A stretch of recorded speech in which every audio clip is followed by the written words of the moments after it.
Hello friends, कक्षा 11 की organic chemistry का पिछला वीडियो लिंक रासायनिक साम्य चैप्टर का आपके पास गया था, जिसमें हम रासायनिक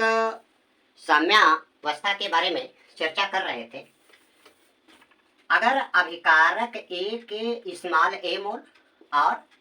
अभिकारक बी के स्मॉल बी मोल यह अभिक्रिया करके उत्पाद C के स्मॉल सी मोल और उत्पाद D के स्मॉल डी मोल बने। यहाँ पे स्मॉल ए और स्मॉल बी, स्मॉल सी और स्मॉल डी, यह अभिकारक ए बी और उत्पाद C और D के जो है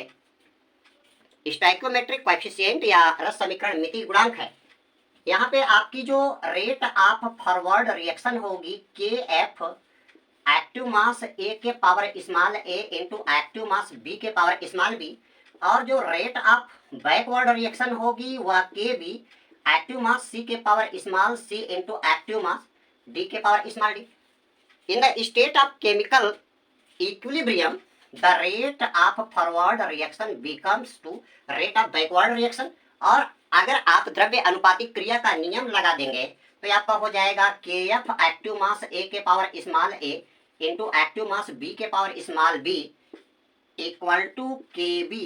एक्टिव मास सी के power small C into active mass D के पावर स्मॉल डी। हम यहाँ पे जो अभिकारक और उत्पाद के अणुओं की जो संख्या होती है उनको हम अभिकारक और उत्पाद के एक्टिव मास के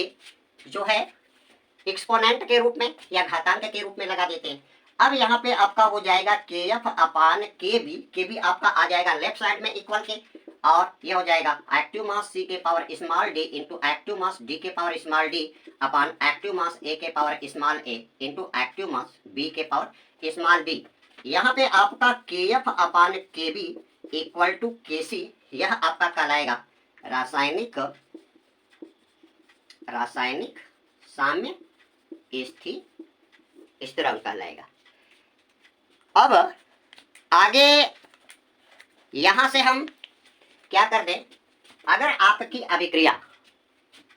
यह अग्र दिशा में हो रही है तो अग्र दिशा में रासायनिक साम्य स्थिरांक को आप Kc से व्यक्त करते हैं, और अगर अभिक्रिया आपकी पश्चिम दिशा से शुरू होकर के अग्र दिशा में बढ़ रही है तो आपका अभिक्रिया स्थिरांक जो हो जाएगा, अभिक्रिया स्थिरांक, इसको आप Kc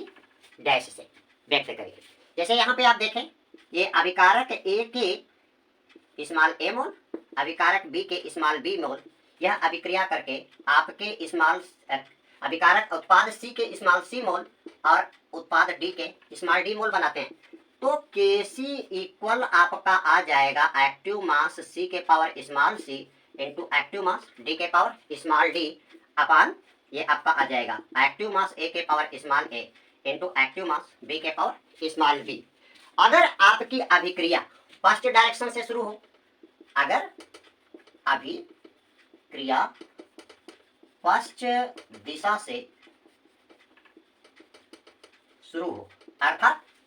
उत्पाद के अणु अभिकारक के अणुओं में कन्वर्ट हो रहे हैं, तो आपका जो यहाँ पे रासायनिक साम्य स्थिरांक होगा उसको आप दिखाएंगे Kc डैश से, और ये यहाँ पे अभिक्रिया आपकी हो जाएगी इस उत्पाद C का स्मॉल सी मोल प्लस उत्पाद D का स्मॉल डी मोल, और यह मिल करके अभिकारक ए का स्मॉल ए मोल और अभिकारक बी का स्मॉल बी मोल बनाएंगे। यहाँ पे आपकी जो फॉरवर्ड रिएक्शन होगी आर एफ इक्वल के एफ, और एक्टिव मास आपका हो जाएगा एक्टिव मास सी के पावर स्मॉल सी और इंटू एक्टिव मास डी के पावर स्मॉल डी, और आपकी आरबी होगी के बी एक्टिव मास ए के power small A into active mass B के power small B. In the state of chemical equilibrium R F equal to R B, और हम formula रख दे के एफ एक्टिव मास सी के power small C into active mass D के power small D upon active mass A के power small A into active mass B के power small B. अब हम क्या कर दें, यहाँ पे के एफ अपान के बी, के एफ अपान के बी ये आपकी आ जाएगी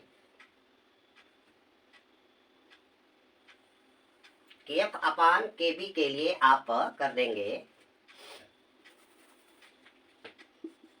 are F equal to R B, और आर एफ आपका हो गया K F active mass C के power small C into active mass D के पावर स्मॉल डी, और इधर हो जाएगा के बी एक्टिव मास ए के power small A into active mass B के पावर स्मॉल बी। अब हम क्या कर देंगे, के एफ अपान के बी, के F upon K B equal to active mass A के power small A into active mass B के power small B upon active mass C के power small C into active mass D के power small D. और यहाँ पे चूंकि यह reaction आपकी बैकवर्ड डायरेक्शन से शुरू हो रही है, इसलिए के एफ अपान के बी ये आपका कहलाएगा के सी डैश कहलाएगा। अब आप देख रहे हैं कि K C dash equal active mass A के power small A into active mass B के power small B into active मास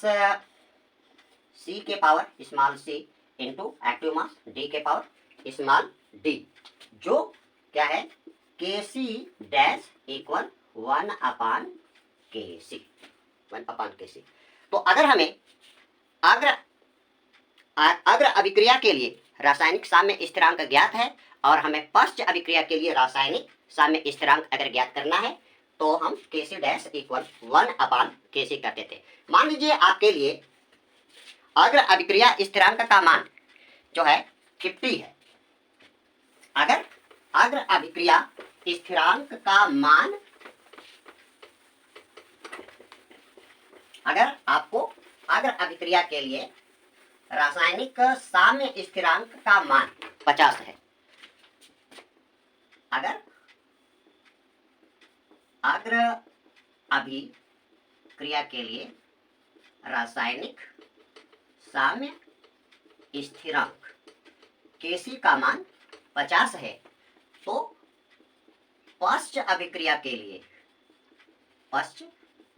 अभिक्रिया के लिए रासायनिक साम्य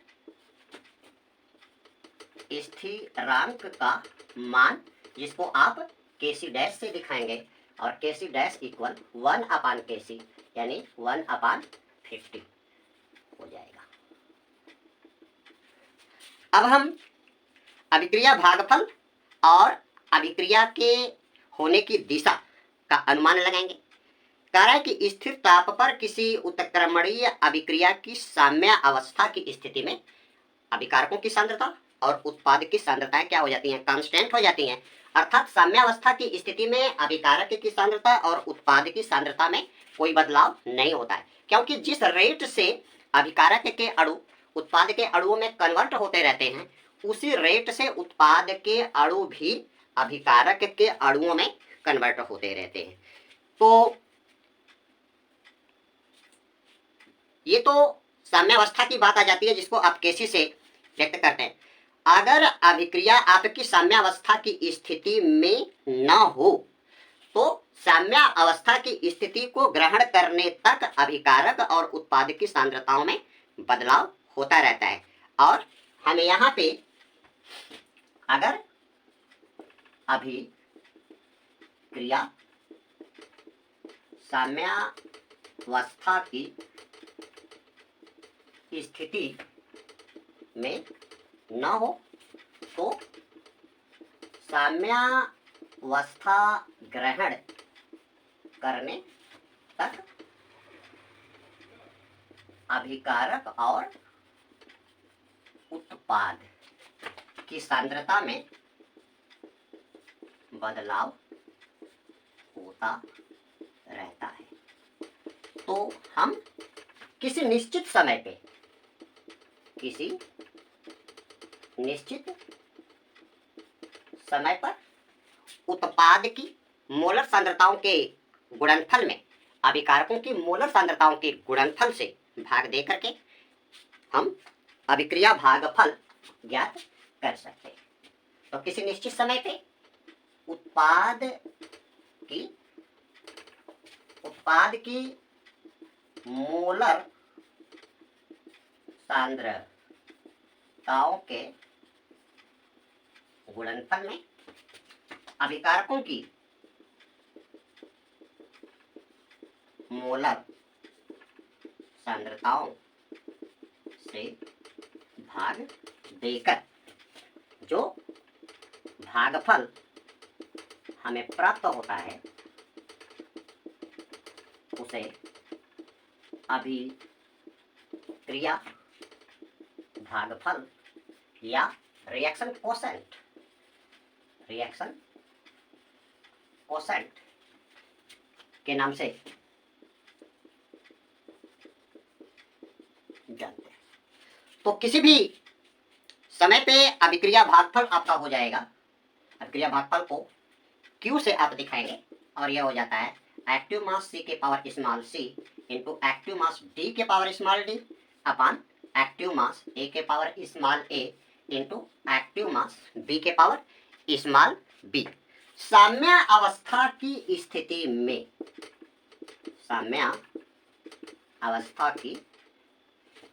में RQ इक्वल KC होता है, अर्थात अभिक्रिया भागफल आपके रासायनिक साम्य स्थिरांक के बराबर होता है। अगर अभिक्रिया भागफल का प्रारंभिक मान अगर Q is less than K, अभिक्रिया भागफल का मान आपके रासायनिक साम्य स्थिरांक के मान से कम है, Q का प्रारंभिक मान KC के मान से कम है, तो यह अभिक्रिया आपकी अग्र दिशा में चलेगी या अभिकारक के अणुओं से उत्पाद के अणुओं के निर्माण की दर तेज होगी। ये तो स्थिति नंबर 1। स्थिति नंबर 2, यदि अभिक्रिया भागफल का मान क्या होगा, रासायनिक साम्य स्थिरांक के मान से ज्यादा है, तो यह अभिक्रिया पश्च दिशा में चलेगी, अर्थात उत्पाद के अणुओं से अभिकारक के अणुओं का निर्माण होता है। तो हम किसी भी समय पे उत्पाद की सांद्रताओं में अभिकारक की सांद्रताओं से भाग दे करके हम अभिक्रिया भागफल की गणना कर लेते हैं। अगर अभिक्रिया भागफल का मान उस रिवर्सिबल रिएक्शन के लिए रासायनिक साम्य स्थिरांक के मान के बराबर है, तो अभिक्रिया किसी भी दिशा में नहीं होगी, साम्यावस्था में चलेगी। अगर अभिक्रिया भागफल का मान उस अभिक्रिया के लिए रासायनिक साम्य स्थिरांक के मान से कम है, तो अभिक्रिया आपके अगर दिशा में चलेगी, अर्थात अभिकारक के अणुओं से उत्पाद के अणुओं का निर्माण होगा। और यदि रिएक्शन कोसेंट अर्थात अभिक्रिया भागफल का मान उस अभिक्रिया के लिए रासायनिक साम्य स्थिरांक के मान से ज्यादा है, तो वह अभिक्रिया आपकी पश्चिम दिशा में चलेगी, अर्थात उत्पाद के अणुओं से अभिकारक के अणुओं का निर्माण होता है। तो दोस्तों, आपके सामने ये रासायनिक साम्य का दूसरा वीडियो लिंक जा रहा है। अगर आपको ये वीडियो पसंद आए तो आप इस वीडियो को ज़्यादा से ज़्यादा अपने ग्रुपों में शेयर करें और इसकी लाइकिंग और सब्सक्राइब करें। धन्यवाद।